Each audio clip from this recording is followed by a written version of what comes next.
إذا كنت عايز تستفيد من الصوم لازم تفهم ما هو الصوم. الصوم ليس مجرد الأكل النباتي. الغلطة عندنا إن إحنا بنفتكر الصوم هو الأكل النباتي. لا، ده الأكل النباتي ده جزء، عنصر واحد من الصوم. الصوم هو الانقطاع عن الطعام مدة معينة من الزمن يعقبها أكل خالي من الدسم الحيواني. فلازم تنقطع فترة، مش أول ما تقوم من النوم تاكل.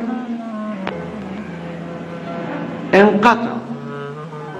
الكنيسة ما حددتش فترة الانقطاع قوي، وإن كانت في بعض الصيامات ادت الحد الأدنى، لكن نسبة لحياة الإنسان الروحية، مبتدئ في الروحيات، نامي في الروحيات، صغير في السن، كبير في السن، صحته قوية، صحته ضعيفة، مريض، سليم، بتبقى فترة الانقطاع مش واحد عند الكل، لكن لابد من فترة انقطاع، من فترة انقطاع.